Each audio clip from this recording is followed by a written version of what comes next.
अभी वीकेंड पे बोफा का सर्वे के बड़े चर्चे चल रहे थे। हम one of the least preferred destination है इन्वेस्टमेंट के लिहाज से। बिल्कुल। वहाँ बातचीत से क्या सेंस लग रहा है, क्यों इस तरह से एफआईएस छोड़ रहे हैं माल? बिल्कुल, देखिए मेरी बात हुई थी वहाँ पर 2-3 एफआईएस से भी, और अभी तो फ्रैंकली बोल रहा हूँ, अभी तो भारत किसी के उसमें नहीं है, रेडार पर नहीं है।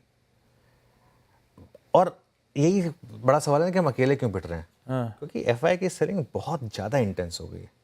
अच्छा, पिछले साल तक क्या एक्सक्यूज दिया जा रहा था कि हम अकेले नहीं हैं, सारी इमर्जिंग मार्केट में ऐसा सेलिंग हो रही है, वो कुछ हद तक सही भी थी।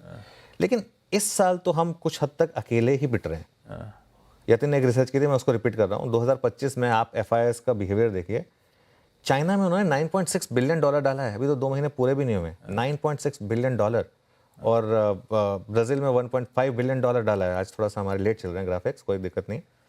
और आप देखिए हमारी मार्केट में सेलिंग हो रही है, लेकिन यहाँ पर तो बाइंग आई है। 9.6 बिलियन डॉलर, $1.5 बिलियन। आप इस साल एमएससीआई के रिटर्न्स देखिए। एमएससीआई चाइना ने 13% रिटर्न दिया है, एमएससीआई ब्राज़ील ने 15% का रिटर्न दिया, और एमएससीआई भारत -5% है। अब इसी टेबल पर रहते हैं, इसमें एक और चीज़ ऐड कर देते हैं। अगेन ये फ्राइडे को जतिन ने प्रेजेंट की थी रिसर्च। एमएससीआई चाइना 12 टाइम्स पर है, एमएससीआई ब्राज़ील 9 टाइम्स पर है, और एमएससीआई इंडिया 24 टाइम्स पर है ना। तो एक चीज़ तो क्लियर है ना आशीष, कि ऐसा नहीं है कि सारे के सारे इमर्जिंग मार्केट नीचे हैं, या सारे के सारे इमर्जिंग मार्केट से पैसा बाहर जा रहा है। मैंने आपको 2 बड़ी इमर्जिंग मार्केट दिखा दी जहाँ पर पैसा भी आया है और जहाँ पर रिटर्न्स भी जबर रहे हैं। 13 और 15% के रिटर्न 2 महीने मिले हैं आपको, उससे ज़्यादा और क्या चाहिए, है ना। अब इसमें एक जो लॉजिक यूज़ कर रहे हैं लोग कि भाई भारत का बाजार काफ़ी महंगा है, इस वजह से पैसा नहीं आ रहा है, लेकिन वो हमेशा महंगा रहा है। अब आप मुझे बोलिए कि ये ओबेरो 360 में क्या मैं फ्लैट ले सकता हूँ? मैं नहीं ले सकता, क्योंकि वो महंगा है, लेकिन वो हमेशा महंगा है। जो ले सकते हैं उनके पास है पैसा, वो ले सकते हैं। मेरे पास पैसा नहीं है वहाँ लेने का फ्लैट, तो मैं नहीं ले सकता। वो 360 वेस्ट में बहुत कुछ चुनिंदा लोग ही ले सकते हैं, जो जिनके पास बहुत ज़्यादा पैसा है। तो अब भारत का मार्केट तो हमेशा महंगा रहा है, लेकिन इस बार फ़र्क जो है ना वो अर्निंग्स ग्रोथ का है। अर्निंग्स ग्रोथ का फ़र्क है, क्योंकि किसी भी बाजार को ना अर्निंग्स ग्रोथ पर ही प्रीमियम मिलेगा।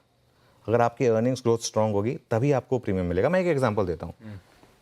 HDFC बैंक फॉर एग्जांपल, क्यों वो 4 times price to book trade करता था? क्योंकि वो 30% की अर्निंग्स देता था। आज क्यों HDFC बैंक, वही HDFC bank 2 times price to earnings पर आ गया, वो प्राइस टू बुक पर आ गया? क्योंकि अर्निंग्स नहीं आ रही है। बहुत सिंपल है।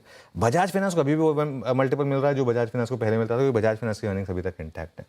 तो इसी तरीके से भारतीय मार्केट में भी आपको प्रीमियम तभी मिलेगा जब आप उस तरीके की अर्निंग्स ग्रोथ जो जिसके लिए आप जाने जाते थे वो दिखाएंगे। अगर वो नहीं दिखाएंगे तो फिर वो थोड़ा सा डीरेटिंग होगी। ये है भाई साहब हिंदुस्तान के बाजारों को लेकर सरदर्द, हमारी अर्निंग्स का स्लो डाउन। कमा के नहीं दे पा रहे हम लोग, तो फिर लोग पैसे क्यों डालें? रीसेंट दबाव के बावजूद हम अभी भी दुनिया में वन ऑफ द क्या मेरे ख्याल से कॉस्टलीस्ट मार्केट ही थे जो स्क्रीन पर दिख रहा था। तो ये सब दिक्कत आ गई हमारे साथ। एफआईएस की सेलिंग लिंटलेस कंटिन्यूड। डेटा बेटा पे अभी उतरूंगा थोड़ी देर में। अब आता हूँ ग्लोब के समीकरण